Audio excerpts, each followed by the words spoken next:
Hello, good people. Thank you very much for tuning once again. Today, I'm so happy, guys, and I welcome you back to our channel today. Today, we're looking at the facts about slavery never mentioned in school, and this is by Thomas Sowell.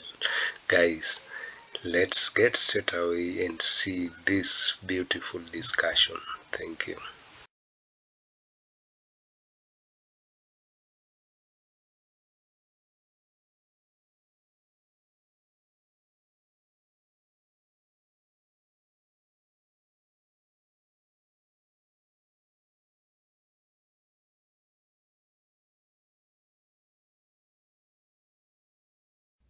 The instrumental use of the history of slavery today also underlies the claim that slavery grew out of racism.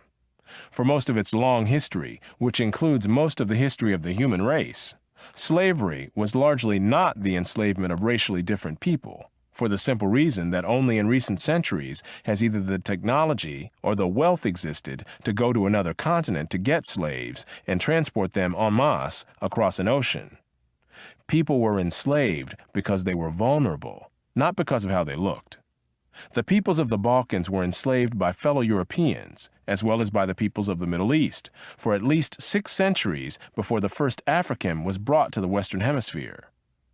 Before the modern era, by and large, Europeans enslaved other Europeans, Asians enslaved other Asians, Africans enslaved other Africans, and the indigenous peoples of the Western Hemisphere enslaved other indigenous peoples of the Western Hemisphere.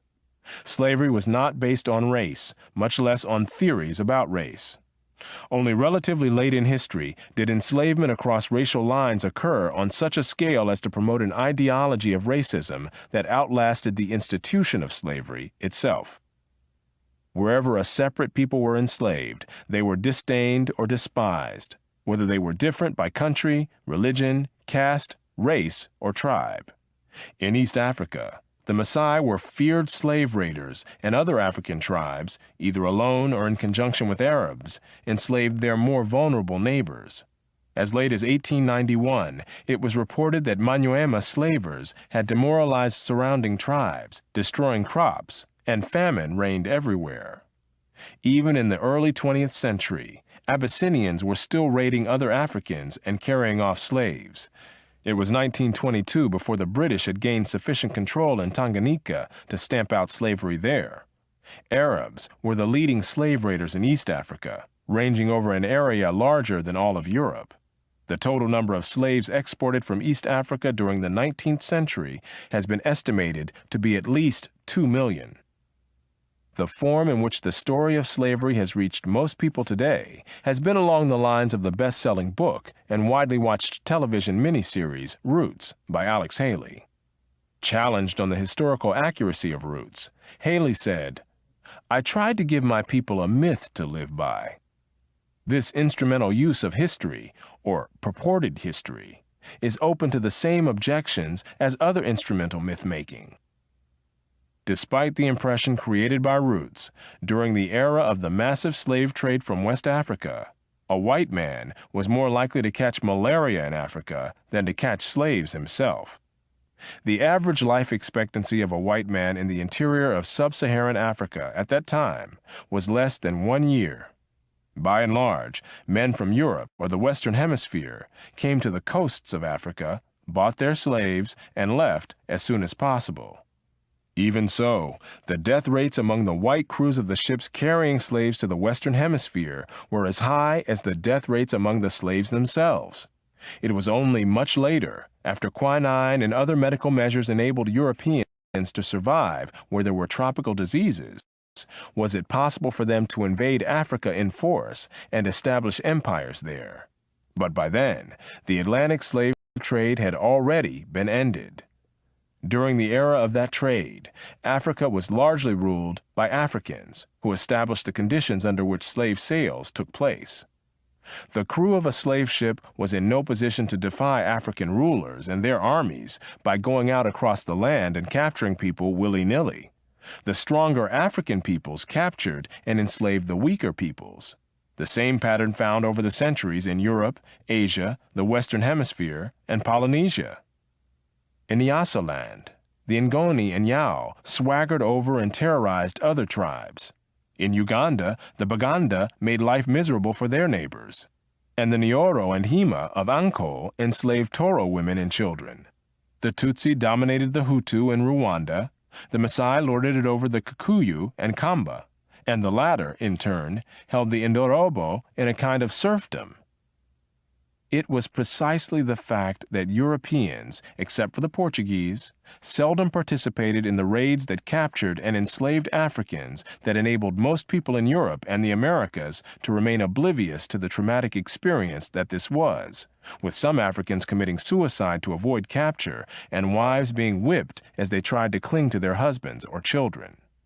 Historian David Breon Davis pointed out that Europeans had little contact with the actual process of enslavement, and that, as late as 1721, the Royal African Company asked its agents to investigate the modes of enslavement in the interior.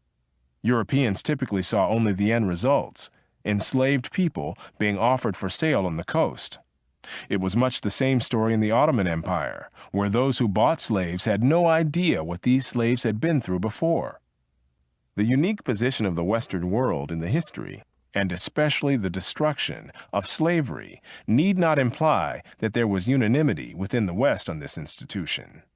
In addition to whites who defended the enslavement of Africans on racial grounds, or who opposed general emancipation on social grounds, there were many whites, and even blacks, who defended slavery as a matter of self-interest as slave owners. Although most black owners of slaves in the United States were only nominal owners of members of their own families, there were thousands of other blacks in the antebellum South who were commercial slave owners, just like their white counterparts. An estimated one-third of the free persons of color in New Orleans were slave owners, and thousands of these slave owners volunteered to fight for the Confederacy during the Civil War. Black slave owners were even more common in the Caribbean. In short, there were many defenders of slavery in the West, even in the 19th century. And outside the West, slavery was too widely accepted to require defense. No other nation ended slavery in the same way as the United States did, and few ended it after so short a struggle, as history is measured. How and why did slavery end in most of the world? There were two major processes.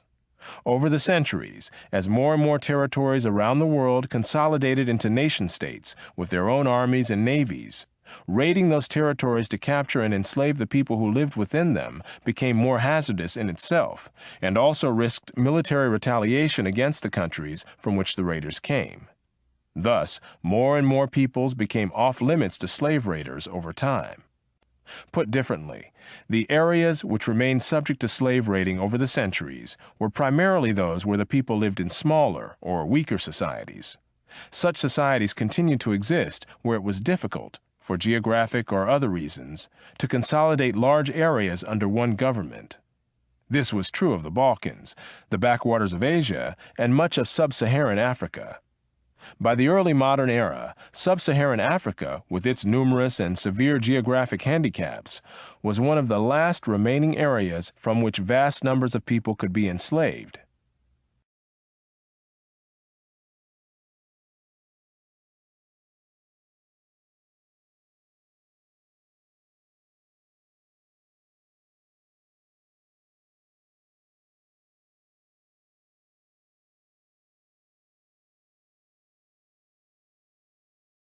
Oh no, this reminds me of the high school history where we read about the slaves and the slave trade, and the slavery was such a rampant issue during those times, and there was barter trade. You could find people trading on people with the barter exchange, things like salt, sugar, and even gold, ivory.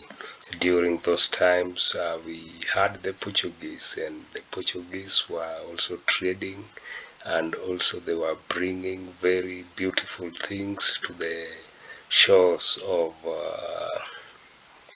the Indian Ocean, and too, the Africans and the Arabs were also bringing things like salt, and they were trading, taking some of the Africans also to overseas to build their nations. This is very great excerpt from Thomas Sowell. Guys, thank you for watching, and see you again next time. Bye bye.